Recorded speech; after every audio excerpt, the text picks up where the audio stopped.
Hi, thank you so much for joining us once again for Ready for Happiness Live. My name is Kathy Brandon, your happiness chick, and we have a really nice guest today. She is very exciting to me. We're working on some projects together, and this is Kimberly Pitts. Hi, Kim. Hi, how are you? Doing really good. I'm glad you're joining us. I can't wait to hear your story. I've heard little snippets, so I'm pretty excited. Now, for those of you guys who have come back to join us, welcome back. Glad you're here. We have another inspiring story to tell you about, introduce you to somebody else who's doing miraculous work out there in the world. Now, Thank you. for those of you guys who are here for the first time, welcome to the family. You're going to find that this is a really delightful community we have going on over here. What we do on this show is we interview people who have created a unique way of being happy in this world. And they've done that so well for themselves, right? Because we're all kind of weird and freaky, and we're all one of a kind. So they're out there trying to help other people create that unique way of being happy. You know, we have to find our own way. And so Kim is no exception to the rule. I met Kim, I guess, a few months ago, back in the early part of this year. And, I think we kind of fell in love. Like, I know I just met you, and you were just so authentic and so just you. And it Thank was you. just so nice. You know, we were in a crowd of a lot of people doing a lot of different Right. things. So it was just really, it was nice. You know, you said hello, I said hello, and we were like, ah. Yes. All right, so talk to us a little bit about Kimberly Pitts. I'm purposely not talking about your business yet. I Mhm. think it's more important for people to really see who you are, because that's what makes your Yeah. business extraordinary in the world today, is who you are. So, roll us back, right? Talk about little Kim, right? We want to know where you're from, where were you born, where were you raised? Yeah. What impacted you to make you want to create the kind of contribution that you're making out there in the world? Mhm. Oh, good question. I was actually born and raised in San Antonio. Both of my parents were military parents, and we were the unique family in that we never moved. And when you're in the military, people always assume you move every other year. And my parents were pretty good in terms of ranking wise in the military, but we stayed in the same house from childhood all the way through till I left for college. And being with the military family, huh? I said that's almost unheard of in the military life. Like It I've never heard of that. It is because all of my friends have always moved. So I was raised in a family that was just always givers from the time that we were children. My parents are very active in the church and the community, and so they always taught us about giving back all the time. And when you're young, you don't think about that as important. You know, you just want to go play and have fun and do, kid stuff. But they instilled in us in a very early age that we had a good life and that it was important for us to always give back. So I was exposed to homelessness and exposed to giving to food pantries and all these different things at such a young age. And I believe it shaped who I was to always be appreciative of what I had and to always make sure that I gave back to others that did not have. Hmm. Yeah, and it does. I was raised in church as well, and in a Christian family Hmm. who believed in giving, and it's just part of our life. Yeah, We don't realize how big a part of our life it is, I think, until we grow hmm, up. And exactly. do you ever feel like, you get so busy in your business and you're giving so much, do you Hmm. ever miss the simplicity of just going to the Salvation Army and, serving up soup? Yeah. It's funny you said that because that's something that I had to commit to myself this year to get back and doing because I got so caught up in building and growing and developing that I lost that part of me. And what brought it back to me was seeing my parents. They're fully retired, yay, Yeah. and that's what they do all the time. And I realized I want to start doing that, and for no other reason than just to do it. Because I think it's so important, and it helped me center myself again and remember why God put me here. Yeah, I know. I've been thinking about that a lot this year too. My guys are Hmm. 9, and Yeah. that was about the time my parents really got me into service work, and it shapes who you are. Hmm. For many years, and I'm sure you experienced this too. When you Hmm. come from an environment of serving, Yeah. you crave it. you know, you just crave the ability to be able to give back. And I think that's really extraordinary. Now, talk to us about what occurred for you in your life that made you really want to contribute in this way. And I'm going to go ahead and pan the camera to you. I've got a couple little technical difficulties, but they can't. Okay. Okay. What made me want to get into it was basically when I was in high school. I joined what we call Business Careers High School is the name of our school. And I joined an organization that really and truly taught us about giving back as well as developing your business skills. So that's kind of where I learned those different skill sets actually. And in that, you know, we always had that favorite teacher back in the day, Miss Tyndall. She actually really and truly helped me understand that it's not enough to be a student. It's not enough to pay attention to your grades. It's more important that you make an impact in your neighborhood, in your community. And in high school, you know, people don't do that necessarily all the time anymore. And especially in a marketing class when, you know, you're learning about business skills. And so I learned that. And I've just been really blessed to always be around people that were givers. And that made a big difference to me because I had friends that did not have a lot. And I had friends that were on public assistance. And so seeing it up close and personal made a difference in me. So. You know, it's funny. I see a lot of that myself.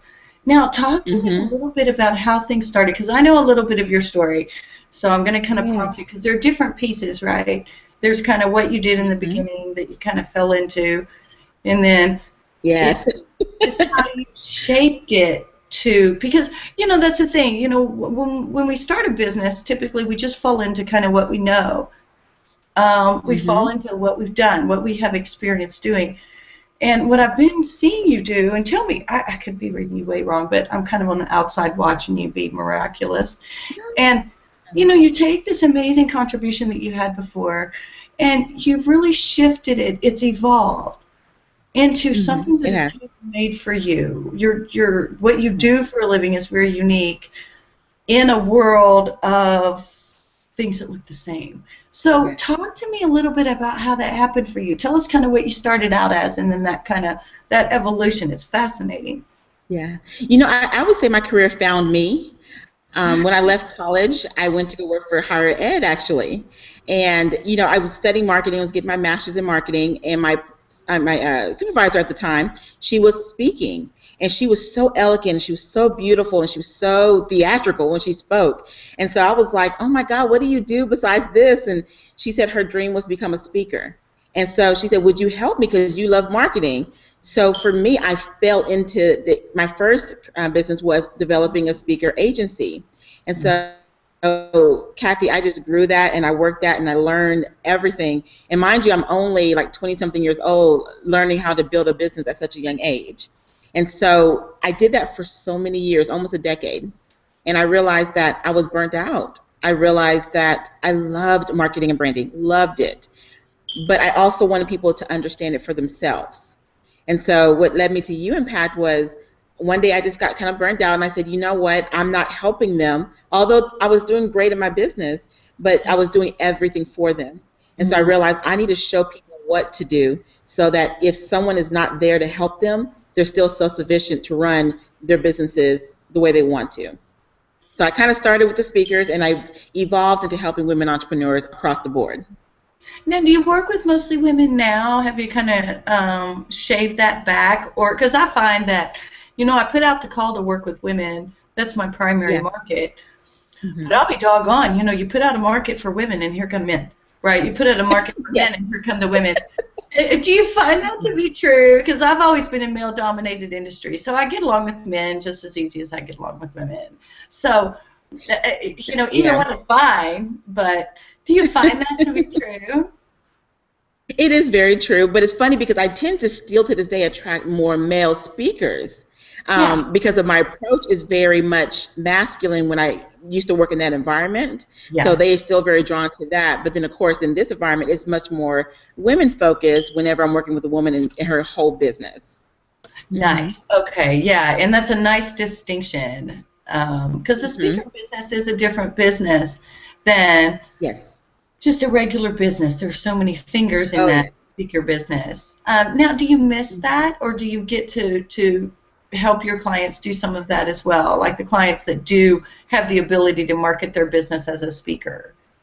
I do now. I have more fun with it now because I don't feel 100% responsible for necessarily the results, if that makes sense. Because, like I said, Yes. we were doing it for them. So now a lot of my clients who are interested in speaking, I'm able to help them. And then now, ironically, just yesterday we launched a private group where I'm going to be training speakers starting in November. We're doing a full weekend where I can show them everything I did before, just a select group of people that are not clients, just people who've always said, Kim, do something, train us, do something. So we're opening up a private group for that. So I'm still helping in that arena a little bit. Yeah, nice, nice. Oh, that's going to be much needed too. I know a lot of people Yes. have been asking you for that. Now, Yeah. okay, so talk to us about your business. Tell us what you do, very Okay. specifically, and then I've got a Yes. couple of other little questions I want to ask you too. Sure. Primarily what I do is I work with women entrepreneurs and I help them navigate all of the marketing and branding noise is what I call it when there's so much information coming at someone. I'm that person that helps them look at this is what you should work on in terms of how to implement your branding and your marketing for your respective businesses that match your respective personality. And that's something that I feel that I'm very gifted in. So that way it helps eliminate all of the noise or all of the need to say, I got to do this, I got to do that. And I'm that person that says, no, let's find something that fits who you are, fits your aesthetic, and it can also equally build your business and brand your business. Nice. I find that that's a big struggle in the Yes. business world right now. There are so many marketing avenues, and it's not like it used to be. It's not just put out a Yellow Pages ad, Mm-hmm. do some mail marketing. Right. Um, so many more decisions to make, and they're good decisions. That's the thing. When you first start thinking about marketing, you're like, oh, that sucks, that sucks. But marketing's come a long way. And Mm-hmm. it's very exciting because it's finally gotten to the point where you really can get good, solid Mm-hmm. marketing, branding, and exposure, Mm-hmm. and you can really customize it. I like the way you're talking about doing it to people's personality because, there's some people that are brilliant, but they don't need to be on their own commercial. We see it all the time, Right. right? Like, get on Yes. your own commercial, right? Like, hire somebody. Yeah. Uh, Yeah. so I like the fact that you're out there customizing. I like that customization approach. Now, Yeah. is that difficult for you inside the place of there's so much out there now? Mm-hmm. It's interesting for that question because, honestly, Kathy, I've never looked at it as there's a lot out there, to be honest with you. Even though I know that there's a lot of marketing and branding coaches and people that do what I do, but I just believe very strongly that I've always attracted the people that I'm supposed to work with. And so I really focus on that. And every time I complete a project or I finish working with someone, it seems like the next person's already there. And so when I focus only on what my unique stamp is on how I coach and how I train, it seems like my field is wide open when I focus on that. Yeah. Well, and that's really how it is inside the marketing realm now. Yeah. It's not so much who you're going to work with as your choice point, that people are getting snaggled with. Yes. People are looking at okay, do I do banner ads? Do I do this ad? Do I do that ad? And where I want to see the world go, and I like the fact that you're standing in that space for people. That's why I wanted you on the show, so people know you're there. Is inside, the 17 ways of connecting to Kevin Bacon out there and getting your name out there. You do have people like you who can come to the table and say, okay, yeah, we have 100 different ways of marketing your banana, right? Mm-hmm. Widget. Mm-hmm. So let's look at your personality. Let's look at, okay, what do you have time for? Mm-hmm. What are you comfortable with? We all know that there needs to be an email newsletter, some sort of advertising in the form of video, blah, blah, blah, all that stuff. Mm-hmm. But, you Yeah. get somebody who's deathly afraid of video, and you're like, okay, you know what? While you address you're deathly afraid of seeing yourself on film, Yeah. right? We can do all this other Exactly. advertising, get you out there in a comfortable way, grow you, right? So it takes, Exactly. I think marketing is a different game now, Kim, and tell me if I'm wrong. It is. It's not just go out there and, okay, I'll take some of A, some of C, and some of D, right? Radio, TV, Mm-hmm. newspaper, Yellow Pages, right? That's how it was Right. before. Um, But you know, Now, you're right. huh? Yes, so you're definitely right. The game has changed a lot. I think with marketing, one of the things that I see the most is that people are so quick now to absorb information and things change so rapidly. It's almost like you can't use the same cookie cutter approach as before. You really have to keep it fresh. You got to keep it to who you are because people are looking for, well, what's that little bit of something that's different about them? And it doesn't mean that you have to create something crazy or, overly different in your marketing. It just may be your style. It may be how you communicate. Like you always say, Kathy, that you're wacky and that you are eccentric. But the things that people love that about you, that they Yeah, when they think of Kathy Brandon, they really truly think, oh my God, the happiness chick, because you right. are so happy and you have a uniqueness to you, and that's a marketing tool, and people don't always look at it in that way. Yeah, I think, and that's what I really think is happening with marketing now in branding and Yeah, advertising. I think it's bleeding in. I think that, we're all, we've been watching advertising for a long time, right? And so yeah, we all grew up with all this stellar Super Bowl ads and this and that. And so now I think and I love the way you're standing out there. And I want everybody to really take a look at Kim. We're going to give you her website in just a minute. But I want you to understand that, okay, marketing is not about picking which banner ad you want or hmm working with a really stellar newspaper ad. right, Those mediums are not old and outdated. They're stellar. But yes, where you have to go with marketing decisions now, it's not the medium first. It's hmm the person first, the medium yes, second. And we're not used to that, right? As a yeah, business owner, we're like, okay, do I have to make a decision on radio, TV, print ad, right, mail, online?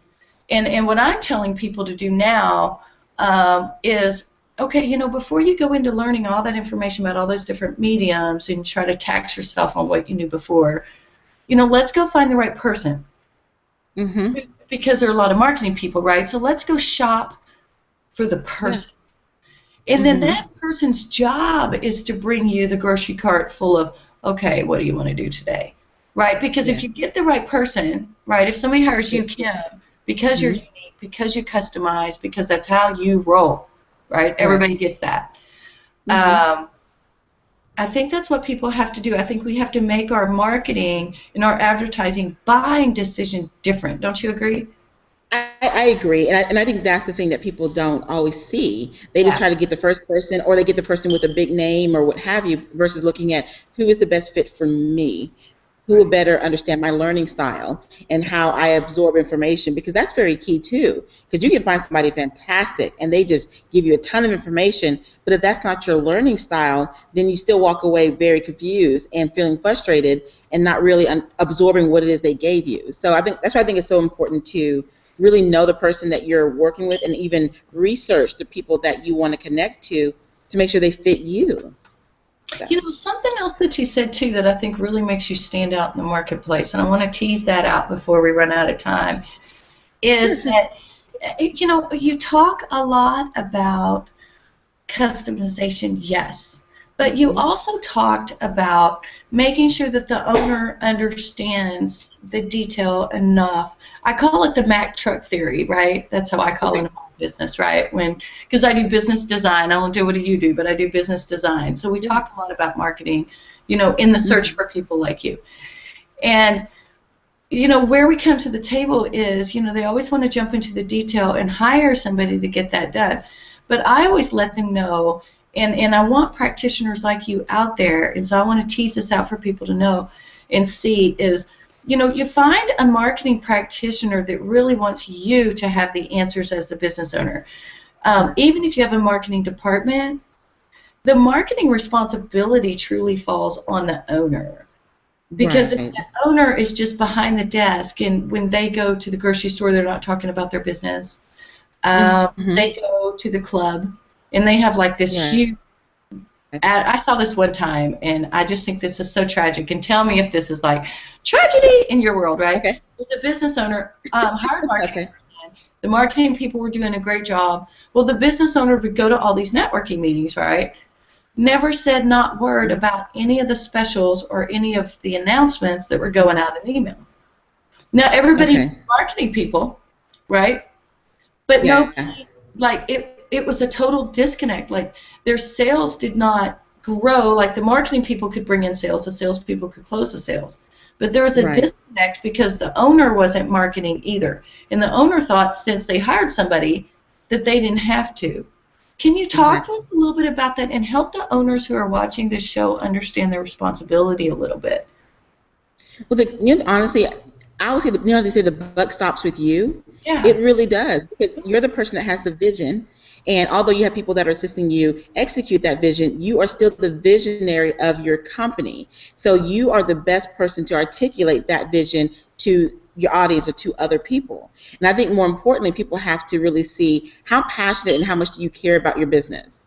You know, like a good example is Howard Schultz, with CEO at Starbucks. Yeah. If you ever read his book is fantastic. He loves his people. He loves going out there. And so his entire employee base know Howard loves what he does. He loves who we are. He loves the company. And that is a good buy-in for his employers, for the investors, for everyone connected. So when I read that, that's what made me look at my business and say the same thing too. Do people see that I'm passionate about what I do? Does my team elude that? Because they can't be the only ones out there sharing the information and I'm not doing the same thing. To me, that's a mismatch. It's not very authentic, especially the basis of marketing is getting your word out there. So as an owner, if you're not doing that, then I would ask you, how passionate are you really about your business? Because if you're passionate about it and you really love your business, you want to tell people. It's not something someone has to poke or prod you. You want to get it out there. So I would definitely look at that. How are you doing that? Yeah, I think that's a very powerful place for people to be.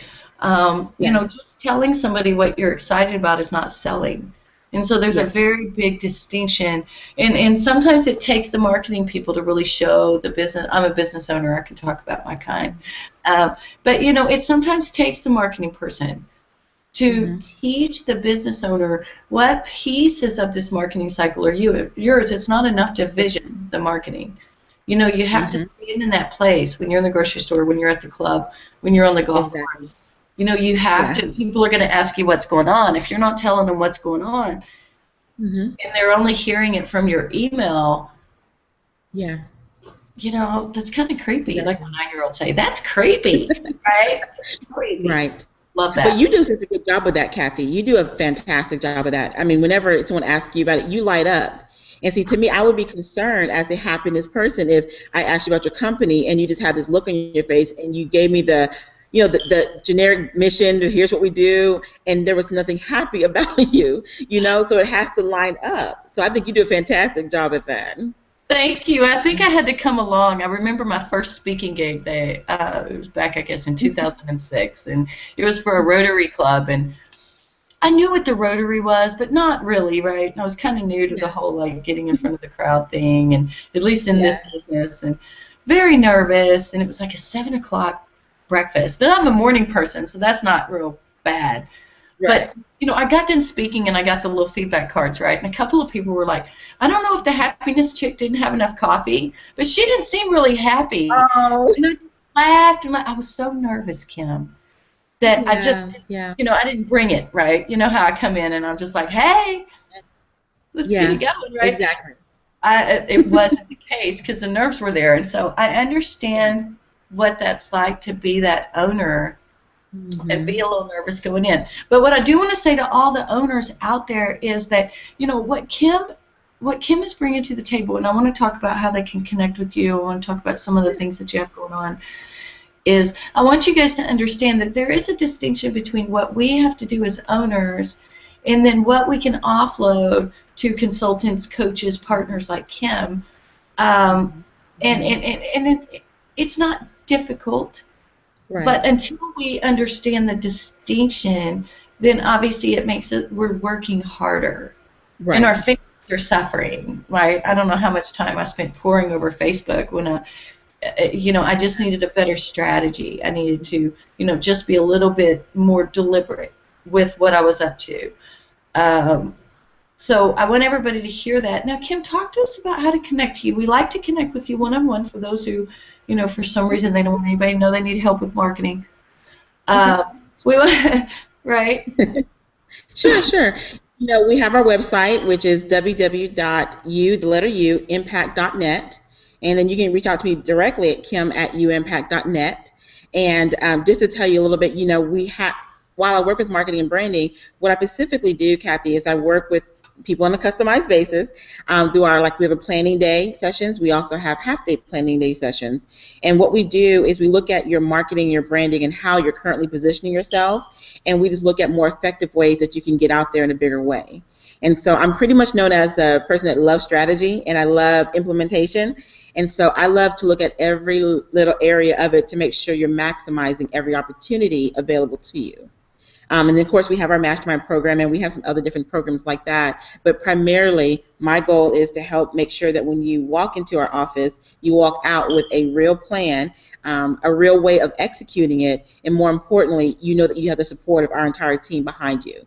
Because I'm really big on that. Just because you work with us on one day doesn't mean we leave you the next day. Like we're that people that sadly we're going to be stuck to you and asking how are you doing, what's going on. You have any questions, because we care about you and the results that you're getting and making sure that we made an impact in your business.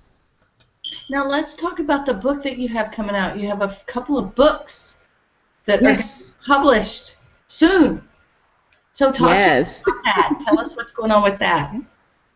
Well, we have the first one was the Influential Entrepreneur, and as entrepreneurs, it's important that you influence your market and influence those that you're trying to target. And so we got 10 women together that really and truly have such an amazing amount of influence in their respective industries.